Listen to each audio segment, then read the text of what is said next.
Assalamualaikum warahmatullahi wabarakatuh.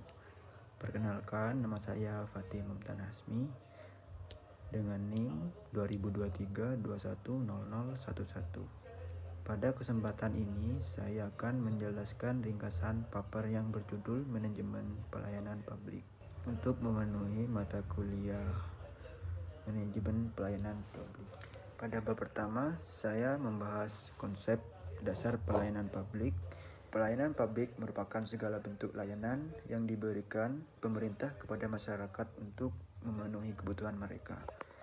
Dalam bab ini juga dibahas tujuan pelayanan publik, prinsip transparansi, akuntabilitas, dan partisipasi. Contohnya adalah pelayanan pembuatan KTP, kartu keluarga, SIM, dan pelayanan kesehatan di Puskesmas sering digunakan oleh masyarakat. Bab kedua, kebijakan dan regulasi pelayanan publik. Kebijakan dan regulasi pelayanan publik.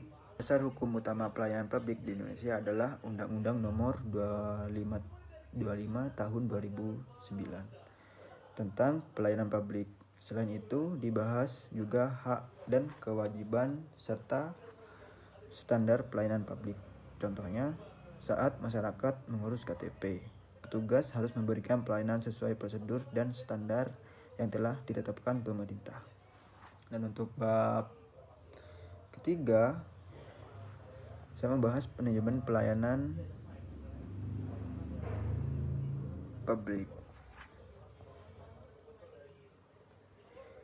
Manajemen pelayanan publik meliputi perencanaan, pengorganisasian, pelaksanaan, serta pengawasan dan evaluasi pelayanan, serta tahapan tersebut penting agar pelayanan berjalan secara efektif dan efisien.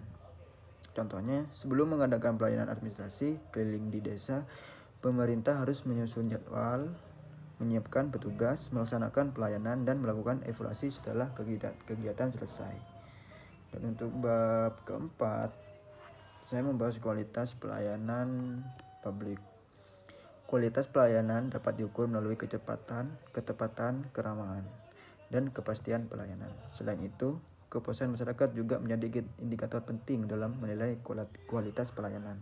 Contohnya, masyarakat akan merasa puas bila proses pembuatan KTP selesai tepat waktu dan petugas memberikan pelayanan yang ramah. Dan untuk bab kelima, yaitu saya membahas inovasi pelayanan publik. Di sini inovasi diperlukan untuk meningkatkan kualitas pelayanan dan menyesuaikan dengan perkembangan zaman. Salah satu bentuk inovasi yang berkembang saat ini adalah penerapan e-government atau pelayanan berbasis teknologi digital. Contohnya adalah aplikasi M-Paspor dan layanan administrasi kependudukan online yang memudahkan masyarakat mengakses pelayanan dari mana saja. Nah, selanjutnya bab ke-6. Di situ saya membahas etika pelayanan publik. Nah, dalam penyelenggaraan pelayanan publik, aparatur pemerintah harus menjunjung tinggi nilai-nilai etika, integritas, profesionalisme, serta menghindari maladministrasi dan korupsi. Contohnya, petugas harus melayani seluruh masyarakat secara adil tanpa membedakan latar belakang maupun status sosial. Pada bab ke-7, sumber daya manusia dalam pelayanan publik. Sumber daya manusia dalam pelayanan publik, kompetensi aparatur, pelatihan, dan kepemimpinan yang baik menjadi faktor penting dalam meningkatkan kualitas pelayanan. Contohnya, pegawai yang mengikuti pelatihan pelayanan prima biasanya mampu memberikan pelayanan yang lebih profesional kepada masyarakat. Dan untuk bab ke-8, yaitu saya membahas partisipasi masyarakat dalam pelayanan publik.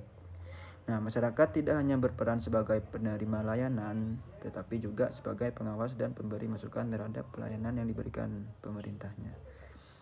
Contohnya, masyarakat dapat menyampaikan kritik dan saran melalui kotak pengaduan atau aplikasi lapor untuk membantu meningkatkan kualitas pelayanan. Pada bab ke-9, saya membahas digitalisasi pelayanan publik. Nah, ini perkembangan teknologi mendorong pemerintah melakukan transformasi digital melalui konsep digital government dan e-government. agar pelayanan lebih cepat, efisien, transparan, dan mudah diakses masyarakat. Contohnya, masyarakat kini dapat mengurus sebagai dokumen administrasi secara online tanpa harus datang langsung ke kantor pelayanan. Pada bab ke-10, saya membahas evaluasi dan reformasi pelayanan publik. Monitoring dan evaluasi dilakukan untuk memastikan pelayanan berjalan sesuai standar serta menjadi dasar perbaikan berkelanjutan.